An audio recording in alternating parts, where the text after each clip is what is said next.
بعد بسم الله الرحمن الرحیم. باب ما جاء فی صفت نوم رسول الله صلی الله علیه وسلم. باب ته په بیان د طریقې د خوب د نبی کریم صلی الله علیه وسلم کې. رسول الله صلی الله علیه وسلم خوب څنګه و؟ بسم الله الرحمن الرحيم. وبه قال حدثنا محمد بن مسنى قال انبانا عبد الرحمن بن مهدي قال انبانا اسرائيل عن ابي اسحاق عن عبد الله بن يزيد عن البراء بن عازب رضي الله عنهما ان رسول الله صلى الله عليه وسلم كان اذا اخذ ملجاه وضع كفه تحت خده الايمن وقال ربي قني عذابك يوم اتقت عبادك. نبی کریم صلی الله علیه وسلم چې کله به اخذ مزجاو چې بستره به ونیوله، یعنی بسترې ته به ورسېده، وضع کفه تحت خده الایمن، لاس به لاندې د ښي ننګینه که داسې به وقال دا دعا به ویلې ربي قیني عذابکه، خدای ما ستا د عذاب نه وساتي، یوم تبعث عبادکه، په هغې ورځ باندې چې ستا بندګان ته راپاسې. ډېرې مختلفې دعاګانې راغلي، یوه دعا پکې دا وایي، دا دعا زده کوئ، دا ډېره قیمتي دی. اللهم إني أسلمت نفسي إليك ووجهت وجهي إليك وفوضت أمري إليك والجأت زهري إليك رغبة ورهبة إليك لا ملجأ ولا منجا منك إلا إليك آمنت بكتابك الذي أنزلت وبنبيك الذي أرسلت. تاسو زده دی، دا حسن حسین کتاب دی، هغه واخلئ. حسن حسین کتاب دی، اردو ترجمه هم ورسره ده، او دا هر څه دعاګانې دا دې وخت کې زده کړئ، بیا به نه هېرېږي، وروسته بیا ډېرې په سختۍ سره یادېږي. صحیح ده. وقال حدثنا محمد بن مسنى قال انبانا عبد الرحمن قال انبانا اسرائيل عن ابي اسحاق عن ابي عبيده عن عبد الله رضي الله عنه مثله وقال يوم تجمع عبادك. وبه قال حدثنا محمود بن قيلان قال حدثنا عبد الرزاق قال اخبرنا سفيان عن عبد الملك بن عمير عن ربيعي بن حراش عن حذيفه رضي الله عنه قال كان النبي صلى الله عليه وسلم إذا أوى إلى فراشه قال اللهم باسمك أموت وأحيا وإذا استيقظ نبی کریم صلی الله علیه وسلم به چې کله پناه وړله، ایوا پناه وړل، ځای وړل، رجوع کول، چې کله به رجوع وکړله بسترې ته، بستره څه وه؟ خو بالغ به و او لاندې به پوزې و د کجورو نه جوړ، او بالغ به هم د کجورو د څانګو نه، د کجورو د پاڼو نه ډک، دا بستره وه. قال نو ده به ویل اللهم باسمک اموت واحیا، خدای ستا په نوم اموت، زه مړ کېږم هم او ژوندی کېږم هم ستا په حکم باندې، هر څه ستا په نوم دي. واذا استيقظ قال الحمد لله الذي احیانا بعد ما ماتنا و الیه النشور. حمد هغه ذات لره چې موږ یې را ژوندي کړو پس د هغې نه چې موږ یې وفات کړي وو. و الیه النشور، وفات کړي دا معنا زمونږ روح د بدن نه جدا شوی، بدن نه خو روح نه ځي که نه، روح چکر یې وهي که نه وهي، سړی ودی بلا قسمه خوبونه ګوري که نه. هله.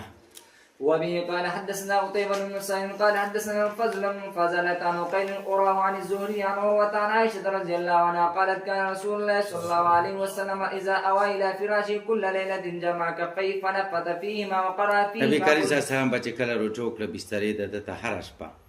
لاسونه به یې را جمع کړه، فنفث فیها، پوکې به یې وکړه په دې کې، پوه شې پې، او مطلب دا دی چې د خولې نه پوکې نفس دې ته داسې به وکړو. وقرأ فیهما قل هو الله احد قل الفلق قل اعوذ برب الناس ثم مسح بهما، بیا به یې راح که په دې دواړو لاسونو باندې مستطاع من جسدي، یبدأ بهما راسه، د شر نه به شروع کړو، وجهه د مخ نه،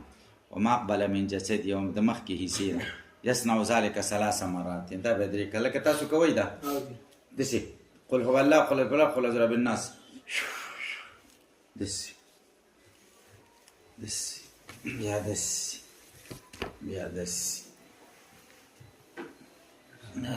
کوئ که نه، دا ګوره هېر نه کوي. وبه قال حدثنا محمد بن بشار قال حدثنا عبد الرحمن بن مهدي قال حدثنا سفيان عن سلمة بن كهيل عن قريب عن ابن عباس رضي الله عنهما أن رسول الله صلى الله عليه وسلم نام حتى نفخ. نبی کریم صلی الله علیه وسلم ویده شه حتی نفخه، تر دې چې خراره شه، وده شنو خراره کنه باید سړی وده خراره خریږي وکان اذا نام نفخه چې کله به نبی اسلام وده کېده نو خراره به و فاتحه بلال راغی فاذنه بالصلاه خبرداری د مانځه ورکړه فقام وصلى ولم يتوضا پاسې د مونځ وکړو داسې ونه کړه وفي الحديث قصه او دې حدیث کې یوه قصه هم ده وبه قال حدثنا إسحاق بن منصور قال حدثنا عفان قال حدثنا حماد بن مسلمة عن ثابت عن أنس بن مالك رضي الله عنه أن رسول الله صلى الله عليه وسلم كان إذا أوى إلى فراشه قال الحمد لله الذي چې کله به نبی اسلام رجوع کړه بسترې ته نو داسې به ویل الحمدلله الذي حمد هغه ذات ته تمام چې موږ ته خوراک راکړی و سقانه موږ ته اسکاک راکړی و کفان او زمونږ د کارونو دپاره دی کافي شوی دی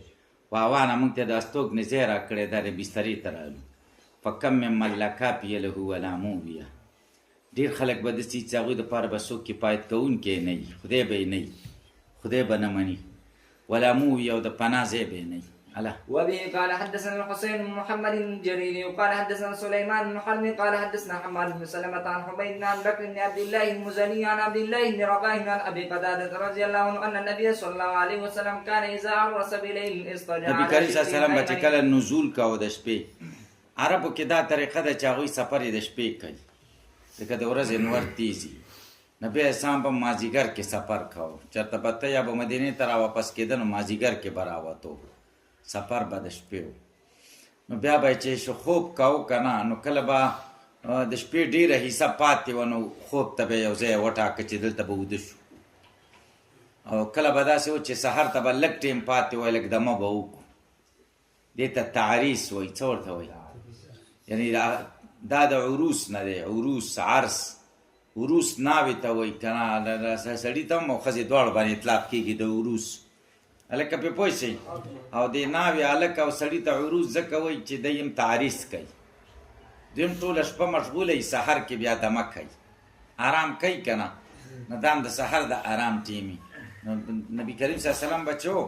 اذا عرس بلیلن چې د شپې به یې تعریس کوه یعنې پړاو به یې د شپې واچاو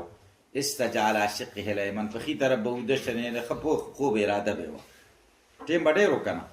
وإذا عرس قبیل صبح چې سار نه لږ مخکې به بیا نزول وکړو نو ویره به و چې مونځ قضا نه شي نو نصبه ذراعه پوه شې پې ووضع راسه علی کفي سنګلې به یې دغه کړې ودرولې او سر به چې کوم دی په لاس باندې کېښود سنګلې به یې ودرولې وي ښه خپې به هم داسې به یې ودرولې وي داسې سر به یې داسې ایښی باب ما جاء في عبادة رسول الله صلی الله علیه باب د په بیان د عبادت ته نبي کریم صلی الله علیه وسلم کې نبی کریم صلی الله علیه وسلم ته خو ټول ګناهونه مخکې او وروسته خدای معاف کړي وو خدای ورسره دا وعده کړې وه چې ته به اول هغه څوک چې جنت دروازه به ډبې تا نه مخکې به څوک جنت ته نه ځي او خو بیا هم نبی کریم صلی الله علیه وسلم شان د عبودیت د نبی علیه السلام درې شانه وو اول شان د عبودیت و بیا دویم شان د نبوت و دریم شان د رسالت په دې درېواړو مشترک عبودیت دی اول شان د ولایت دی نبي ته د نبوت نه مخکې د ولایت شان خدای ورکوي بیا د نبوت شان شي بیا د رسالت چې رسولان خو 314 وو که نه ټول خو نه وو که نه صحیح شوه نو د نبي کریم صلی الله علیه وسلم اولنی د عبودیت او د پیغمبرانو باره کې عبودیت خدای ته عاجزي کول خدای ته چې څوک څومره نږدې یا هومره پې یره ډېروي صحیح ده ځکه د خدای قهر غضب او هر څه ورته معلومي او د خدای رحم او کرم او د خدای انعامات نو یره پې ډېروي الله تعالی د پیغمبرانو باره کې مجموعي طور وایي وکانو لنا عابدین دوی و زموږ دپاره عبادت کوونکي رسول الله صلی الله علیه وسلم ته وایي وعبد ربک حتی یاتیک الیقین ته د خدای د رب عبادت کوه تر دې چې تا ته مرګ راشي تر مرګه پورې عبادت کوه هلکه پې پوه شئ او عیسی علیه السلام چې په ماشومتوب کې خبرې وکړې نو اولنۍ خبره یې څه وه انی عبد الله آتانی الکتاب وجعلنی نبیا وجعلنی مبارکا اینما کنت واوصانی بالصلاة والزکاة ما دمت حیا وبرا بوالدتی ولم یجعلنی جبارا شقیا نو اول شان سو انی عبدالله عبودیت نبی کریم صلی الله علیه وسلم چې معراج کې الله اوچتا وګوره د نبی اسلام خو ډېر صفتونه دي په دې ټولو د دې عروج دپاره کم صفت ذکر کا سبحان الذي اسرا بعبده د عبودیت صفت ذکر کا چې دغه عبودیت نو د عبودیت د صفت د وجه نه دی موږ اوچت لکه تاسو په پوه شئ نو د پیغمبر او د هر انسان سره د عبودیت وصف ډېر ښه دی او پوه شئ پې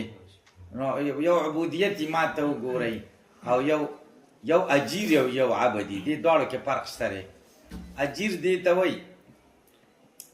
چې کم کار ورته وسپارې دا کار وکړه لکه ته درزي ته جامې ورکې دا راته وګنډه نو د درزي کار معلوم دی تا ته به جامې ګنډي ته به پیسې ورکې د سقاوي والا ته لاړ شي ویښته راته جوړ کړه نو دا اجیر دی تا ته ویښته جوړ کړ ته به پیسې ورکې صرف بل دا ورته نشي ویلی چې تا خو راته ویښته جوړ کړ سر دی راته زور نه کړ یا ورته دا نشي ویلی خپې دی راته زور نه کړي صحیح ده ځکه د هغه یو کار دی د اجیر یو کاري او دویم عبد عبد هر کاری عبد دې ته وایي چې بس خدای ورته وایي دا کار وکړه دا به کوي دا وکړه دا نشي ویل چې ما خدای یو کار دی دا بل را باندې څه لکې دا وکړه د غلامي د بنده که نه پخوا به غلامانو کله بادشاه نه وي بادشاه ورته وایي زه پلان کې ځای لزم زما په دې تخت کښېنه دا نظام چلوه ته هلکه دا سیده که نه ده نو هغه په دې مکلف دی دې دروازې له ودرېږي به 400 ورته وایي نو انسانان د الله تعالی عباد دي دوی ته عبودیت وصف دی او دا کامل درجې سره په انبیاو کې موجود صحیح شوه نو خدای چې ورته څه وایي هغه به کوي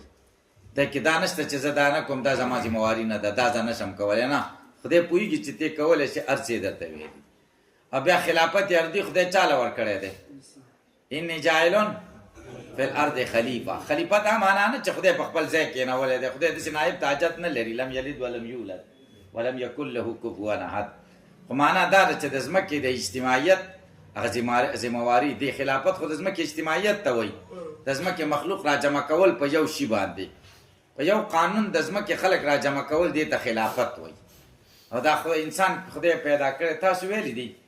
په دې کتابونو کې چې یو شي باندې حکم وشي او هغه شی موصوف بې وصفې نه نو دا مشعري په علتیت ته وصف باندې دا قاعده خو مې یاده راکړه نم ده یاده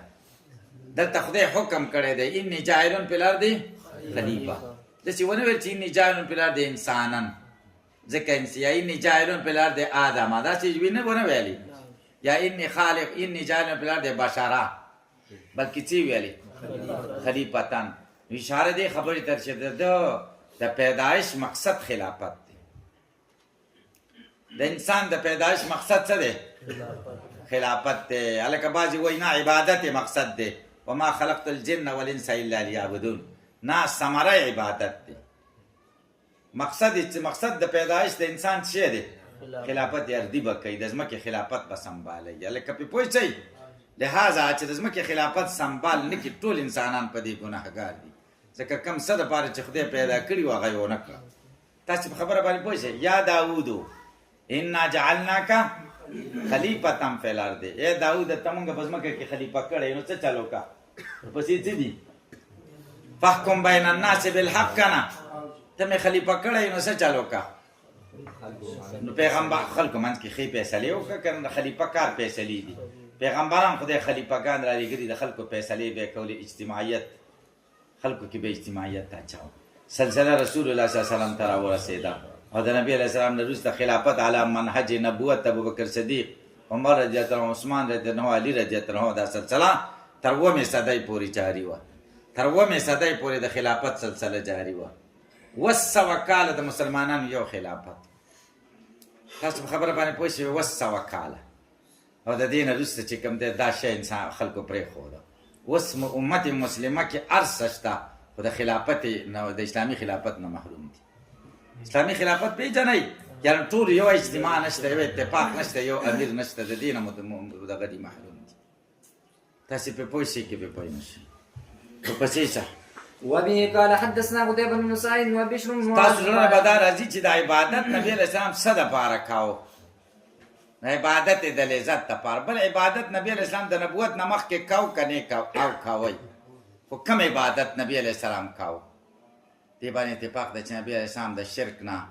د رسومو نه د جاهلیت د دغو نه پاک خو په کم دین باندې به دی بعضې وایي ملت ابراهیمي و بعضې وایي په ملت موسوي و بعضې وایي دین عیسوي و بعضې وایي مجموعه مشترک باندې به عمل کوو بعضې وایي نه یا صرف تفکر به یې کوو تفکر تاسو په اول بخاري شریف هغه اولنو حدیث کې تېر شوی کان یتحنسو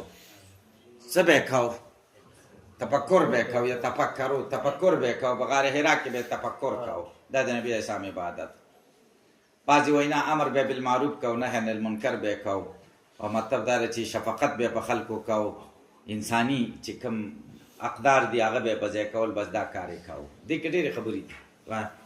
وبه قال حدثنا قتيبة بن مساعد وبشر بن معاذ قال اخبرنا ابو عوانة عن زياد بن علاقة عن المغيرة بن شعبة رضي الله عنه قال صلى رسول الله صلى الله عليه وسلم حتى انتفقت قدمه نبی کریم صلی الله علیه وسلم مونځ کاوه تر دې پر چې خپې وپړسېدل فقیل له تتکلف هذا ته داسې تکلف کې قد غفر الله لك ما تقدم من ذنبك وما وړاندې وروسته ګناهونه تا ته معاف شوي قال دو پر افلا کون عبدا شکورا نو بیا زه شکر گزاره بنده نشم چې خدای ما سره داسې احسانات کړي نو زه د خدای عبادت ونه کوم هلا وبه قال حدثنا ابو عمار الحسين بن محرز قال اخبرنا الفضل بن موسى عن محمد بن عمرو عن ابي سلمة عن ابي هريره رضي الله عنه قال كان رسول الله صلى الله عليه وسلم يصلي حتى ترم قدمه وقال نبی اسلام به مونځ کاوه تر دې چې قدمونه به وپړسېدل قال فقير وتفعل هذا وقد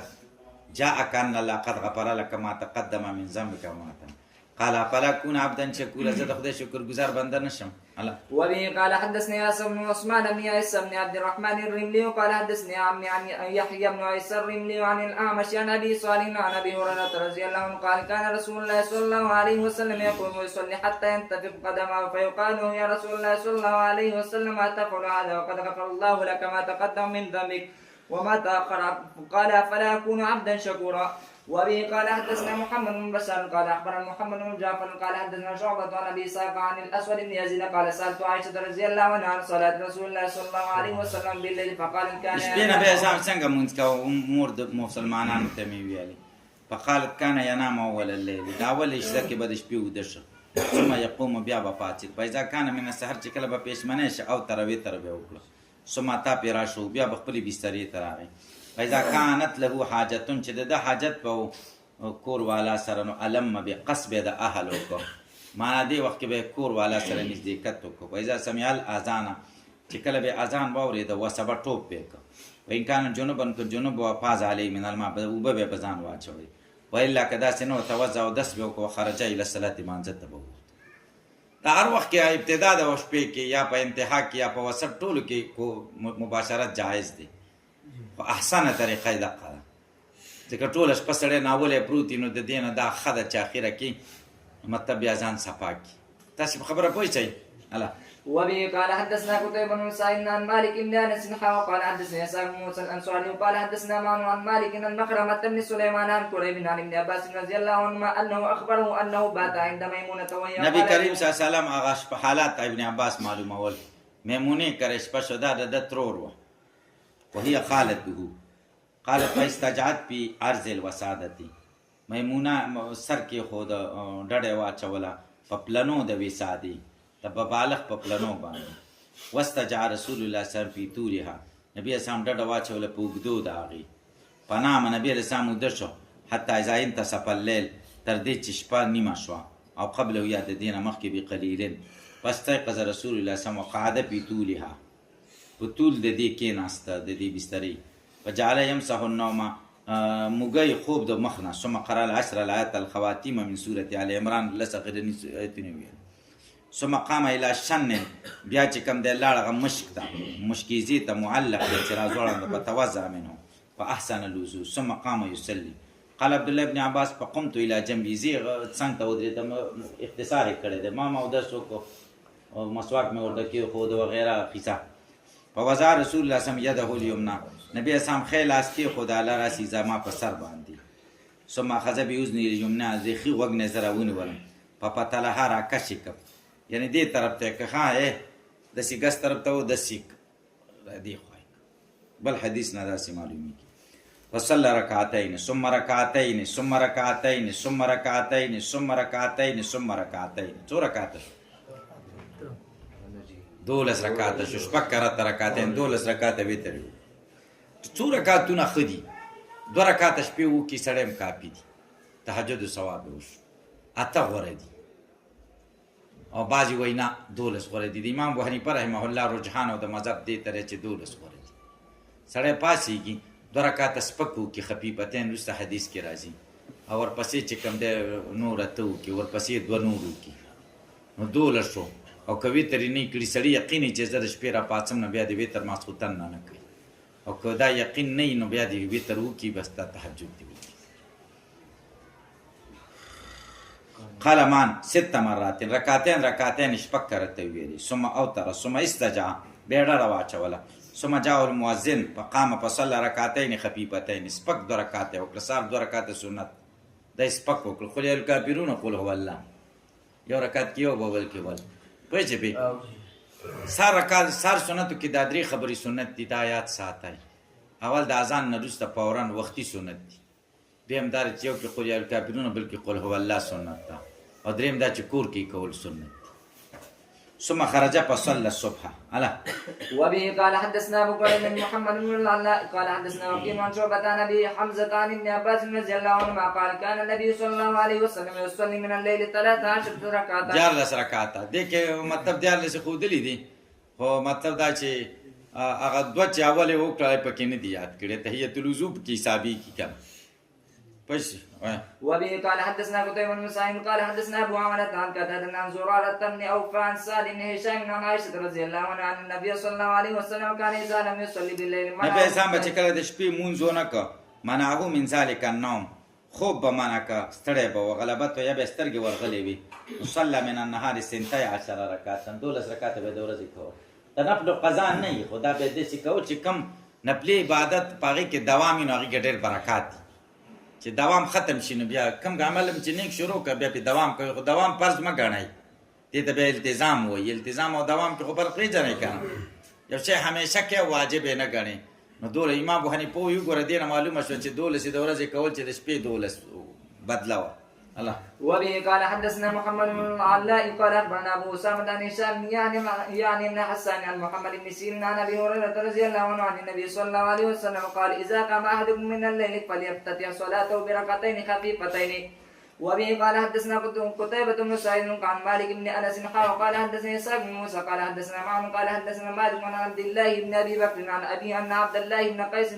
ابن مخرمة اخبره عن زيد بن خالد الجهني رضي الله عنه انه قال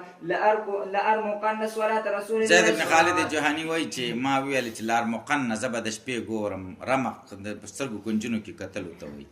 دا به سامونځ به ګورم په توسط تو ما ټیک ولګاو عتبه ته په درشل ده او پستاتو یا په خیمه ده د شپې ټیک مې په ولګاو سر مې په کې خو بالغ مې تی جوړ دا په کور کې نه ګوري دا بهر سفر کې وځه فصلى رسول الله صلی الله علیه رکعتین خفیفتین ثم صلى رکعتین بیا 2 رکعات طویلتین څو شو شپږ شو او 2 غمخ کې 8 شو ثم صلى رکعتین وهما دون اللتين قبلهما دا لس شو ثم صلى ركعتين هما دون اللتين قبلهما ثم صلى ركعتين هما دون اللتين قبلهما ثم صلى ركعتين وهما دون اللتين قبلهما ثم اوتر فذلك 13 ركعه دا څو شو 14 رکعتونه شو 14 رکعت یو نو دې کې یا خو وتر ور سره یو وکړه دې 2 سره منظم کنو وتر تهجد بل 10 رکعت راشي صحیح ده او یا ور سره تحیت الوضو نه د حساب کړي نو بیا برابرۍ الله وبه قال حدثنا اسحاق بن موسى قال حدثنا معن قال حدثنا مالك بن سعيد بن ابي سعيد المقبوري عن ابي سلمة بن عبد الرحمن انه اخبره انه سال عائشة رضي الله عنها كيف كانت صلاة رسول الله صلى الله عليه وسلم في رمضان فقالت ما كان رسول الله صلى الله عليه وسلم په رمضان کې څنګه وو او ته ما کان رسول الله صلی الله علیه وسلم په رمضان ولا په غیري نبی اسلام پر رمضان او غیر رمضان کې زیادت نه کوله 11 رکعاتن په 4 رکعاتونو یو ولسو څنګه یصلی 4 څلور رکعات به وکړو لا تسلن حسنهن داغي د خایس تاسو تپوس مکه یو تولی نه داغي د غدوالي سمای یصلی 4 بیا به څلور وکړه لا تسلن حسنهن وتولی سمای یصلی 3 قالت عائشه قلت یا رسول الله اتنام قبل ان توتira پوښې په اتو د کېږي مخکې د وترونه قال یا عائشه ان عینای تنامان ولا ينام قوي زما سترګې خو دې زړه مې نه یو د لحاظه پیغمبرانو په خوب باندې په دې د امت اتفاق د 14 نه ماتي ته محل د اختلاف نه دی صحیح شو الله وبه قال حدثنا إسحاق بن موسى دا قال خلک په حدثنا دې او معاذ. تا تراو باندې دغه کوي دا تراوونه غیر منجزه که په رمضان او بغیر رمضان ټکې دی ورسره دیم کاغي پاتره رکعات تراو باندې حمل کینو بیا د 3 رکعات وتر مونږ سره پکې ومني 3 رکعات وتر هم دی ورسره مونږ ورسره دغه مو منو چې ذات تم صحیح دي صحیح شو الله قال حدثنا مالك عن ابن شهاب بن عمر وعن عائشة رضي الله عنها أن رسول الله صلى الله عليه وسلم كان يصلي من الليل 11 ركعة يوتر منها بواحدة فإذا فرغ منها استجع على شقه الأيمن. قال حدثنا ابن ابي عمر قال اخبرنا معن عن مالك عن ابن شهاب نحوه قال حدثنا قتيبة عن مالك عن ابن شهاب نحوه وبه قال حدثنا عنان قال حدثنا ابو الاحوال عن الاعمش عن ابراهيم عن الاسود عن عائشة رضي الله عنها قالت كان رسول الله صلى الله عليه وسلم يصلي من الليل 9 ركعات. قال حدثنا محمود بن غزال قال حدثنا يحيى بن ادم قال حدثنا سفيان الثوري عن الاعمش نحوه وبه قال حدثنا محمد بن مسنى قال حدثنا محمد بن جعفر قال حدثنا شعبة عن عمرو بن مرة عن ابي جمرة رجل من الانصار عن رجل من بني عبس عن حذيفة بن اليمان رضي الله عنهما انه صلى مع رسول الله صلى الله عليه وسلم من الليل قال فلما دخل في الصلاة قال الله أكبر ذو الملكوت والجبروت والكبرياء والعظمة قال ثم قرأ البقرة ثم ركع فكان ركوعه نحو من قيامه وكان يقول سبحان ربي العظيم سبحان ربي العظيم ثم رفع رأسه وكان قيامه نحو من ركوعه وكان يقول لربي الحمد لربي الحمد ثم سجد فكان سجوده نحو من قيامه وكان يقول سبحان ربي الأعلى سبحان ربي الأعلى ثم رفع رأسه فكان ما بين سرتين نحو من السجود وكان يقول ربي اغفر لي ربي اغفر لي حتى سجدو په منځ کې به ربي اغفر لي ویل نه حتى قرأ البقرة وآل عمران والنساء والمائدة أو الأنعام شعبة الذي شك في المائدة والأنعام وأبو حمزة اسمه طلحة بن زيد وأبو جمرة الزباعي وأبو حمزة الزباعي اسمه نصر بن عمران وبه قال حدثنا ابو بكر محمد بن نافع المصري قال حدثنا عبد الصمد بن عبد الوارث عن اسماعيل بن مسلم العبدي عن ابي المتوكل عن عائشه رضي الله عنها قالت كان رسول الله صلى الله عليه وسلم بايات من القران ليله نبي سام ولاړو د قران په یو آیت باندې یو شپټول اشپای په یو آیت کې تیر کړ هغه کوم آیت هغه دا وې ان تعذبهم فانهم عبادك خدا کدي خلکو ته تعذاب ورکې داستا بنديګان دي وإن تغفر لهم كتيو بخي فإنك أنت العزيز الحكيم تدا غلبي او د حکمتونو والای نو دا ټول او شپه په دې تیر کړه جړلې تاسو په پوښي دا د عیسی علی السلام قول دی ان پوښي په د عیسی علی السلام په دغه واقعیا کې دا راځي چې قیامت ورځ به وي عیسی علی السلام به دې ور خدای چې ان تعذبهم فإنهم عبادك وإن تغفر لهم فإنك أنت الغفور الرحيم غفور الرحیم به ځای به څه ووایي عزیز الحکیم دا پوه په ان تعذبهم فإنهم عبادك وإن تغفر لهم د دې سره خو مناسب څه دی فإنك أنت الغفور الرحیم ته بخون کې مهربانه د دې په ځای به فإنك أنت العزیز الحکیم تاسو په پوښتنه قیامت دومره سخت منظر وي یلا وبه قال حدثنا محمود بن غيلان قال حدثنا سليمان بن محمد قال حدثنا شعبة عن الأعمش عن أبي وائل عن عبد الله رضي الله عنه قال صليت ليلة مع رسول الله صلى الله عليه وسلم فلم يزل قائما حتى هممت بأمر سوء قيل له وما هممت به قال هممت أن أقود وأدعى النبي صلى الله عليه وسلم قال ما د نبی کریم صلی الله علیه وسلم سره مونږ وکړو دی ولاړو تر دې پورې چې ما بد اراده وکړه قيل له ما هممت سبد اراده دي کړو قال هممت انا قودا ما اراده و چې زکینه ما وعده النبي صلی الله علیه وسلم پرې د مچ دی ولا ریزه په مناسته مونږ کوئی سی بدم ستل شوم الله وقال حدثنا سفيان بن وكيع قال حدثنا جرير عن الأعمش نحوه وبه قال حدثنا إسحاق بن موسى الأنصاري قال حدثنا معن قال حدثنا مالك عن من نزر عن أبي سلمة عن عائشة رضي الله عنها أن النبي صلى الله عليه وسلم كان يصلي جالسا فيقرأ وهو جالس فإذا بقي من قراءته قدر ما يكون 30 أو 40 آية قام فقرأ وهو قائم ثم ركع وسجد ثم صنع في الركعة الثانية مثل ذلك. وبه قال حدثنا احمد بن منين قال حدثنا حسين قال اخبرنا خالد بن الحذاء عن عبد الله بن شقيق قال سالت عائشه رضي الله عنها عن صلاه رسول الله صلى الله عليه وسلم عن تطوعه فقالت كان يصلي ليله طويلا قائما وليله طويلا قاعدا فاذا قرأ وهو قائم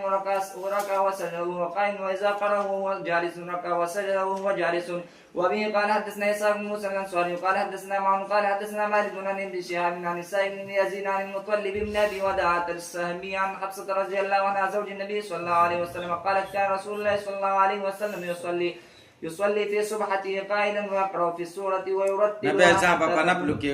مونځ کو او په ناستا ويقرأ بسورة اول به په ولاړه کو بیا وروسته چې لږ سړی زوی پشي نو بیا ناستې باندې مونځ خوند ورکوي بل نبي اسلام ته په ناستې هم پوره ثواب میلاوېده نفل سړی په ناسته کې هم کولی شي ویرتلها حتى تكون اطول منها اوږد بشه د اوږد د دینه په ترتیل سره به ویل یاله وبه قال حدثنا حسن بن محمد الزعفراني وقال حدثنا الحجاج بن محمد عن ابن جريج قال اخبرني عثمان بن ابي سليمان ان ابا سلمة بن عبد الرحمن اخبره ان عائشة رضي الله عنها اخبرته ان النبي صلى الله عليه وسلم لم يمت حتى كان نبی سامنے د وفات شوی تر دې پوری چې اکثر مونږ د به او هو جالس دی بناسو یعنی په دغه مونږ نپلی مونږ ها فرض نه وبه قال حدثنا احمد بن منين قال حدثنا اسماعيل بن ابراهيم عن ايوب عن نافع عن ابن عمر رضي الله عنهما قال صليت مع رسول الله صلى الله عليه وسلم ركعتين قبل الظهر وركعتين بعدها وركعتين بعد المغرب في بيتي وركعتين بعد العشاء في بيته وبه قال حدثنا احمد بن منين قال حدثنا اسماعيل بن ابراهيم قال حدثنا ايوب عن نافع عن ابن عمر رضي الله عنهما قال ابن عمر رضي الله عنهما وحدثتني حفصة ان رسول الله صلى الله عليه وسلم كان يصلي ركعتين حين يطلع الفجر وينادي المنادي قال أيوب وراه قال خفيفة وبه قال حدثنا قتيبة بن سعيد قال حدثنا مروان بن معاوية الفزاري وعن جعفر بن برقان عن ميمون بن مهران عن ابن عمر رضي الله عنهما قال حفظت من رسول الله صلى الله عليه وسلم 8 ركعات ركعتين قبل الظهر وركعتين بعدها وركعتين بعد المغرب وركعتين بعد العشاء قال ابن عمر رضي الله عنه وحدثتني حفصة بركعتي الغداة ولم أكن أراهما من النبي صلى الله عليه وسلم قال حدثنا أبو سلمة يحيى بن قال قال حدثنا بسم القدر عن خالد عن خالد الحزائي عن عبد الله بن شقيق قال سألت عائشة رضي الله عنها صلاة النبي صلى الله عليه وسلم قالت كان يصلي قبل الظهر ركعتين وبعدها ركعتين وبعد المغرب ركعتين وبعد العشاء ركعتين وقبل الفجر سنتين وبه قال حدثنا محمد بن مسنى قال حدثنا محمد بن جعفر قال حدثنا شعبة عن أبي إسحاق قال سمعت عاصم بن زمرة يقول سألنا علي رضي الله عنه عن صلاة رسول الله صلى الله عليه وسلم من النهار فقال إنكم لا تطيقون ذلك فقال كل من أطاق ذلك صلى فقال كان إذا كانت الشمس منها هنا هنا عند العصر صلى ركعتين وإذا كانت الشمس منها هنا كهيئة منها هنا عند الظهر صلى 4 يصلي قبل الظهر 4 وبعدها ركعتين وقبل العصر 4 ماسپخین مخکې به څلور کول او وروسته به دوه کول دا زموږ د احنافو دلیل دی چې ماسپخین نه څلور دي شوافی دوه کوي تاسو یې مه کوئ او موږ یې هم نه کوو که چا وکړه نو بد پې مه وایي یہ خبرو کې توسو وکړي چې چا 2 رکعاته وکړه وایي مو واده روابي بچی دی یا د جمعې مونځ نه وروسته چې کوم دی زه خو ما خو دا معمول دی 4 رکعاته اول وکړم وروسته او بیا 2 کوم صحیح ده خو مطلب دا چې حدیثو ته اقرب دا دی چې مطلب 2 رکعاته اول وشي او 4 وروسته وشي فیض الباري کې پیشان ورشا کشمیري ډېر کلام کړی دا هم دا خوښه وه په دې عمل هم زموږ خو د ماشومتوب نه په دې عمل دی نو دا مزه راکوي ها وبعد قبل العصر 4 يفصل بين كل ركعتين ما دیگر نمخ کې به څلور کول نفل يفصل بين كل ركعتين بالتسليم جدائی را به وسره د هر منځ 2 رکعتونو منځ کې په تسلیم باندې او ملائکه مقربین او نبیون او من تبعهم من المؤمنین والمسلمین پوه به معنا دا نه سلام به پکې ګرځاو تسلیم نه مراد اشهد ان لا اله الا الله اشهد ان محمد رسول او تسلیم ته مراد دا دی چې السلام علیک ایها النبی ورحمت الله وبرکاته السلام علینا وعلى عباد الله الصالحین کرا دا مراد دی پوه شئ به الله که چا سلام وګرځاوم څه بدی پکې نشته غوړه دار چې یو ځای